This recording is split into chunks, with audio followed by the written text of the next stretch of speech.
Has Japan shut the door to Africans?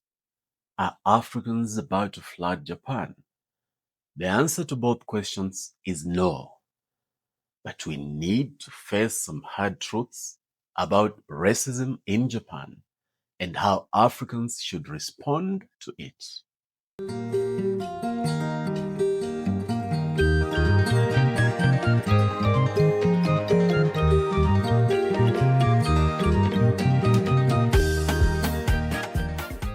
My name is DJ Bwakali, and Africa is my superpower. Welcome, welcome to African Awakening, the Pan-African show that is awakening, uniting, and transforming Africa. Thank you very much. Asanteni sana. Yabonga. Merci beaucoup. Eshe. Thank you for being part of this community. If you haven't done so, please subscribe. And if you can, please become a member. All right, let's fly back to Japan. In recent days, three Japanese cities, Kisarazu, Nagai, and Sanjo, have been caught up in a controversy over cultural partnership with Africa. Now tell me, if you are a fellow African, did you wake up this morning dreaming of migrating to Japan? More specifically, to these three cities? I doubt it. Yet thousands of Japanese residents imagine that we are dying to flood their towns. Their fear is rooted in misinformation about a cultural exchange program launched by Japan's aid agency, JICA. The program was designed to pair regional towns with African countries for friendship, learning, and local revitalization, not immigration. But mistranslations and online rumors twisted it into a story of mass arrivals. This sparked panic where none was needed. The official pairings are this: Imabari with Mozambique, Kisarazu with Nigeria, Sanjo with Ghana, and Nagai with Tanzania. Now, let's be practical. Even if this were about migration, which it isn't, these cities are not obvious destinations for Africans. Just a quick one before I go on. Last year, I wrote a book about historic African leaders like Thomas Sankara, Patrice Lumumba, Julius Nyerere, and of course, Ibrahim Traore. There are nearly 100 of them in that book. Many of you have already bought the book, and I'm very grateful for that. If you haven't bought it, please head on to Amazon and purchase your copy. Both physical and digital copies are available. Thanks a lot. Now, let's go on. Sanjo and Nagai are snow country. Recent winters brought heavy snowfall that disrupted roads and rail. For someone from Accra, Dar es Salaam, or Lagos, this would be a drastic lifestyle shift. Many Africans have adapted to such climates elsewhere, but it is hardly a strong pull factor. It's hardly a reason to migrate to Japan, to those cities. Nagai has only about 444 foreign residents in a population of about 24,000. Sanjo has about 800 in a population of close to 90,000. These are not thriving multicultural hubs.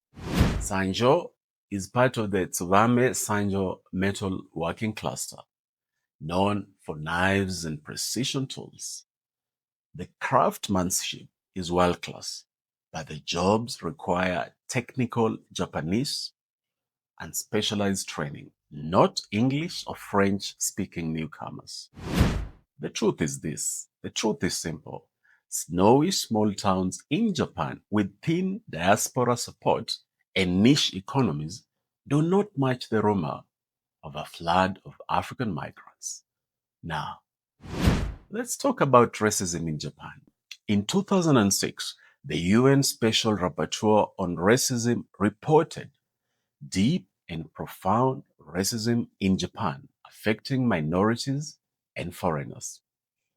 A decade later, Japan passed a hate speech elimination act, but UN experts said it was too weak. After George Floyd's brutal murder in the US, thousands rallied in Tokyo and Osaka. But even then, Japan's public broadcaster NHK aired an offensive explainer about Black Lives Matter and later had to apologize.